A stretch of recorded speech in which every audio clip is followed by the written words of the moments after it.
É isso aí, meu irmão, minha irmã, você que está conosco aqui na Conexão Viva, rádio que nos mantém conectados ao Senhor. Agora são exatamente 7 horas e 6 minutos. Sextou, manhã do dia 28 de novembro de 2025. Hoje é um dia muito especial, aniversário da minha linda e querida esposa, Rosana Reiser Pimentel. Que Deus te abençoe, minha querida, e continue derramando bênção sobre a sua vida, em nome de Jesus. E nesta manhã, você que nos acompanha através da nossa rádio desde as 6 da manhã, agora passa a nos acompanhar também pela nossa rede social Facebook, logo em seguida o canal Conectado ao Sagrado. Deus abençoe, graça e paz. Mais um dia começando e graças a esse Deus glorioso, estamos aqui. Então podemos dizer, Ebenezer, porque até aqui tem nos ajudado o Senhor. E é esse Deus glorioso que agora nós estaremos orando, falando com Ele. Senhor Deus Santo, vivo, poderoso, Deus Criador dos céus e da terra. Deus, muito obrigado. Obrigado pelo descanso da noite. Obrigado por mais um dia de vida. Obrigado pela sua misericórdia que renovou-se nesta manhã. E ela é a causa de nós não sermos consumidos. A ti toda honra, toda glória e todo louvor. E que seja feita a sua vontade, assim na terra como no céu. Deus, em tuas mãos eu coloco a minha vida, a vida da minha família, dos meus parentes, meus amigos, a vida de todos aqueles que estarão nos acompanhando neste dia. Os coloco em tuas mãos como criatura nas mãos do Criador. Abençoa-nos, ó Deus, com a tua presença. Torna os nossos dias mais alegres, abençoados e prósperos, em nome de Jesus. E que seja repreendido do nosso meio todo espírito de enfermidade, todo espírito de vício, de prostituição, todo espírito de desânimo, de divisão, de mágoa, de rancor, de inveja, de ódio, e que verdadeiramente o teu Espírito Santo tome lugar em nossas vidas, nos consolando, nos confortando, nos alicerçando e nos direcionando. Esta é a oração do teu servo para este dia, em nome de Jesus. Amém. E graças a Deus. E nessa manhã eu queria falar com vocês sobre um texto que está na primeira carta de Pedro, capítulo 2, versículo 24, que diz assim: carregando ele mesmo em seu corpo os nossos pecados sobre o madeiro, para que mortos para os pecados vivamos para a justiça, e pelas suas feridas fomos sarados. Imagina uma pessoa carregando uma mochila pesada e carregada de dores, de mágoas, enfermidades e fracassos. Cada passo que ela dá parece mais difícil, o peso da mochila parece insuportável. Eu carreguei algumas mochilas algumas vezes, né? E chega uma hora que você tem que continuar carregando a mochila. Não dá para deixar no chão e sair andando, porque ali tem coisas que você não pode abandonar na mochila. E tem que continuar carregando ela nas costas, que é o melhor lugar. Porque se você colocar de um lado da mão e andar com ela, vai dificultar o teu andar e causar dores maiores ainda. Agora imagina que essa mochila fosse aberta. E ao invés de peso, você pudesse receber uma cura, um descanso, uma restauração. Algo que é bom demais. Então essa é a promessa de Deus para mim, para você, para nós. Que quando nós confiamos nele, encontramos cura para as nossas feridas mais profundas. E principalmente restauração para as nossas vidas. Agora, como isso acontece? Como podemos realmente confiar na cura de Deus? Então hoje nós vamos explorar essa esperança à luz do texto de 1 Pedro, capítulo 2, versículo 24, que é uma passagem que revela o poder de Cristo para transformar a vida. Então, a epístola de 1 Pedro, ela foi escrita por Pedro por volta ali do início do primeiro século, meados do primeiro século, em um momento de grande perseguição aos cristãos nos territórios da Ásia Menor, onde hoje é a atual Turquia. Os cristãos enfrentavam hostilidade social, perseguição econômica, e até ameaças de morte e a própria morte. Então foi nesse cenário que Pedro escreveu para encorajar uma comunidade que sofria por causa da sua fé e lembrando a eles da esperança eterna em Cristo. E o texto em si de 1 Pedro 2,24 não é apenas uma declaração teológica, mas é um convite para que os crentes confiem na obra redentora de Jesus. E na cultura da época, a ideia de cura e restauração era muitas mais vezes ligada a práticas religiosas pagãs que buscavam curas físicas e espirituais por meio de atos de magias. Então Pedro reforça que a verdadeira cura vem do sacrifício de Cristo na cruz. E o sacrifício de Cristo na cruz é um símbolo de amor, é um sacrifício e também de poder para restaurar vidas. Então esse versículo ele encapsula a essência do Evangelho, ou seja, a obra redentora de Cristo ela é suficiente para curar nossas feridas físicas e espirituais. E a expressão que está no versículo, pelos seus ferimentos fostes sarados, aponta para o sacrifício de Jesus na cruz, que não apenas remove nossos pecados, mas também cura nossas feridas mais profundas, feridas tanto internas como externas.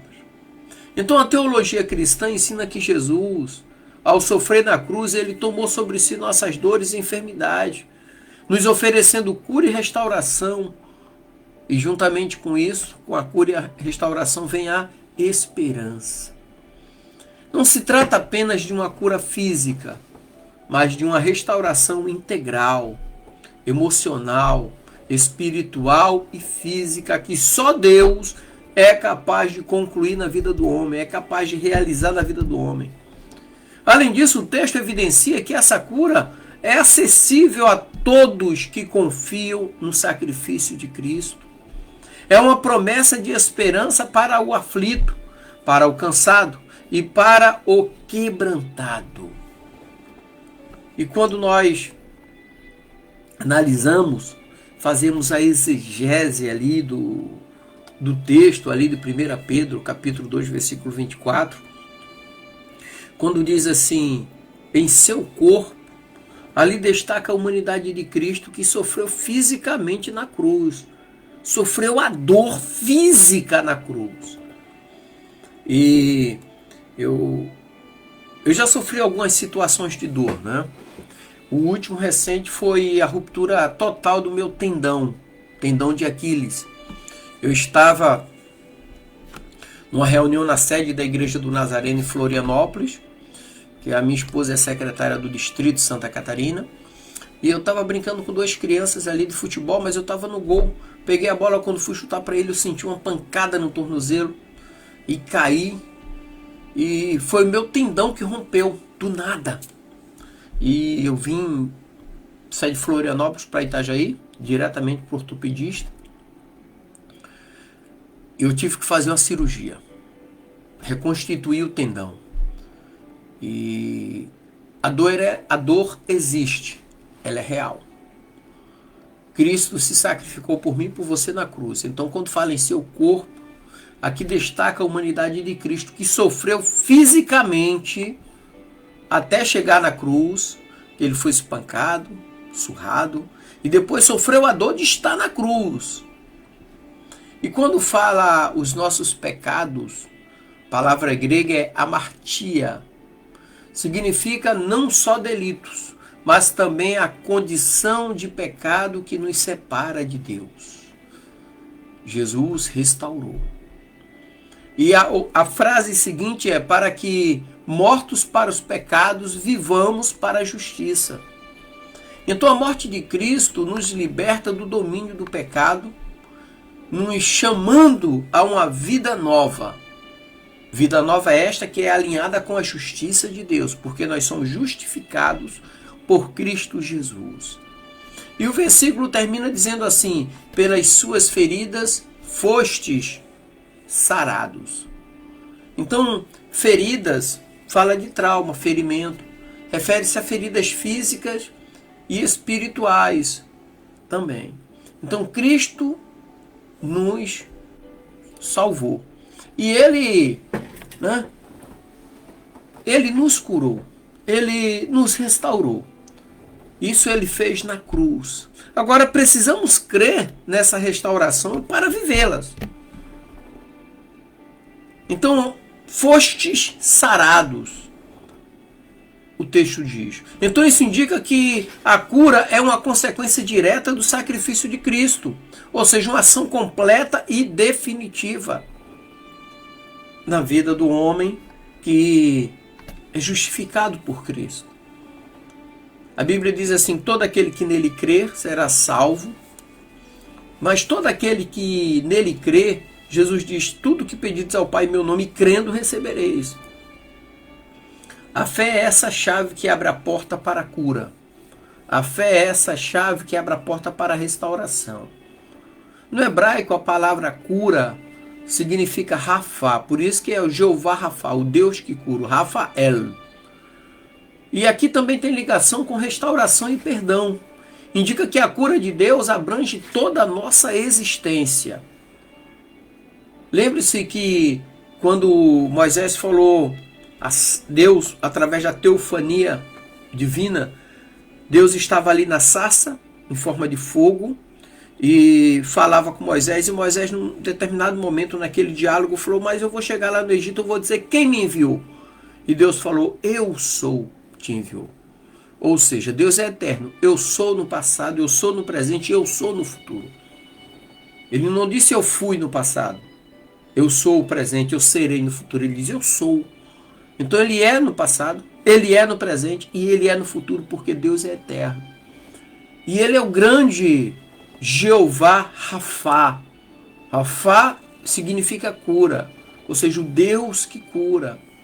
Quando nós lemos em Isaías 53, versículo 5, eu quero abrir um espaço, mandar um abraço, pastorzão Marco Aurélio, o Senhor te abençoe muito, meu irmão, derrame bênção sobre a tua vida, sobre a sua família, e que a mão de Deus esteja sobre o teu ministério em nome de Jesus. E em Isaías 53, versículo 5 diz assim: mas ele foi ferido pelas nossas transgressões, esmagado pelas nossas iniquidades. O castigo que nos traz a paz estava sobre ele, e pelas suas feridas fomos sarados. Então ele foi ferido pelas nossas transgressões e pelas nossas iniquidades. O Salmo 147, versículo 3 diz assim: ele cura os quebrantados de coração e bandos as suas feridas. Mateus 8,17 diz: para que se cumprisse a palavra do profeta Isaías que diz: ele tomou sobre si as nossas enfermidades e levou as nossas doenças, e levou com ele. E o interessante é que Jesus diz assim: aquele que está em mim, ainda que morra, viverá. Em Apocalipse 1,18 diz que ele tem a chave da morte e do inferno nas mãos. Então ele é o Senhor. Aliás, ele é Senhor sobre todas as coisas. Então essas passagens reforçam que a cura e a restauração são parte do ministério de Cristo e estão disponíveis a todos que nele crê. Quando nós olhamos para a história e durante a epidemia da varíola na Inglaterra no século XVIII, muitos idosos e médicos acreditavam na cura através de métodos tradicionais. Porém, uma jovem chamada Mary Wortley Montagu introduziu a vacina de Edward Jenner, que revolucionou a medicina. E assim como a vacina trouxe esperança e cura real às pessoas, a obra de Cristo oferece uma cura definitiva às nossas feridas espirituais e físicas também. Ou seja, uma vacina do céu encontrada, trazida por Cristo. Cristo é essa vacina. Então, uma vacina eterna contra o pecado e a morte. Cristo Jesus. Outra ilustração é a história do leproso da Bíblia, lá de Lucas, capítulo 5, versículo 12 e 13, que ao se aproximar de Jesus foi curado de sua lepra. Ou seja, sua fé e confiança trouxeram restauração física e social, mostrando que a confiança em Deus resulta em uma restauração completa. Há muitos anos atrás, esse filme foi refeito novamente. Eu assisti um filme chamado Ben-Hur, lá nos anos 70, com Shelton Heston. E nesse filme retrata uma passagem de Jesus e a mãe dele estava leprosa. E ele ouviu falar de Jesus. E ele leva a sua mãe para ver Jesus passando de longe, porque ela estava leprosa e não podia ficar no meio do povo. E ela, vendo Jesus passando no meio da multidão, ele observou que a mãe estava sendo curada. E ele tirou as ataduras da mãe. Essa cena me marcou na época. Eu não sabia nem diferença de igreja evangélica, católica, nada disso. Eu devia ter ali uns 10 anos, 12 anos. Eu assisti esse filme na casa de alguém que na minha casa não tinha televisão, sabe? E aquilo me marcou. E até hoje eu lembro dessa cena. Porque o milagre de Cristo marca as nossas vidas. Cristo é o nosso curador e restaurador. A sua morte e ressurreição são o centro da nossa esperança. Por quê? Porque ele levou nossas dores e feridas. Ele tornou-se o caminho para a nossa cura. Jesus é o caminho, a verdade e a vida. Toda promessa de restauração aponta para Cristo, que é o verdadeiro médico das nossas almas e corpo. E como que nós conseguimos colocar isso na prática, pastor Dino? Como? Primeira coisa, primeiro ponto é confiança na obra de Jesus. Devemos confiar que a cura vem do sacrifício de Cristo, mesmo quando enfrentamos enfermidades ou feridas emocionais. O pastor Marcos já me conhece. Eu não gosto de falar de ninguém. Se eu for falar de alguém, eu falo de Cristo, né? Mas se eu for falar de pessoas, eu falo da minha vida e da minha família. Então, confiança em Cristo. Às vezes nós enfrentamos enfermidades mortais. E eu lembro que quando a minha esposa me levou na consulta, que eu fui diagnosticado com nódulos e tive que ficar no hospital, nem vim para casa. Eu falei para minha esposa, eu ando sempre com a Bíblia no carro, eu falei, amor, vai para casa, me traz a Bíblia tal e o meu laptop. Porque eu recebi muitas mensagens naquele período que eu estava no hospital e escrevi, inclusive essas mensagens que eu trago para vocês ali. E era um momento de muita dor. E parece que quando a gente sabe do diagnóstico, as dores aumentam, o sofrimento aumenta, né?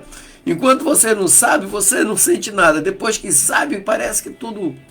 E eu de imediato fiquei ali 21 dias no hospital, direto, né? Aquele tratamento intenso. Então, a confiança na obra de Jesus.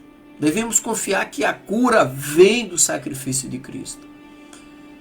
O segundo ponto é a entrega total. Precisamos entregar nossas dores a Cristo, sabendo que Ele é capaz de restaurar nossas vidas por completo. E eu fui diagnosticado e depois eu teria que fazer a quimioterapia. Eu falei, meu Deus do céu. E depois outros tratamentos, se caso eu não resolvesse, né? Terceiro ponto é viver pela fé. Assim como fomos curados pela fé, devemos viver confiando na restauração diária que Deus nos oferece. E eu lembro que eu comecei a fazer a quimioterapia numa cadeira de rodas que eu estava muito deficiente, estava com uns 40 quilos, ou quase isso. E eu falei, meu Deus do céu, e agora? Cara, e eu jogava uns 5 litros de líquido no corpo, na medicação, outros medicação para não rejeitar, outros contra enjoo e aquela coisa toda, e assim ia. E sempre orando, né? E a Bíblia diz que o justo viverá por fé. Então, são sintomas que afetam a tua vida espiritual também. Por que comigo? Essa é a pergunta que todos fazem. Por que comigo? Aí é o quarto ponto, que é a cura interior. Além da cura física, Deus deseja tratar nossas feridas emocionais, mentais e espirituais. Deus cura exatamente essa doença. Por que comigo? E muitos questionam, por que comigo? Porque Jesus precisa te curar interiormente. Antes disso, ele faz a cura física, depois a interior. Então, esse porquê comigo, aí muda, né? Porque Jesus queria me curar interiormente também. Verdade? Então, queridos, que Deus te abençoe. Hoje é sexta-feira. Que Ele continue derramando bênção sobre a tua vida. Está chegando o final de semana. Entrega o teu caminho ao Senhor e confia nele, porque o mais tudo Ele fará. Amém? Que o Senhor te abençoe. Graça e paz. E para você que está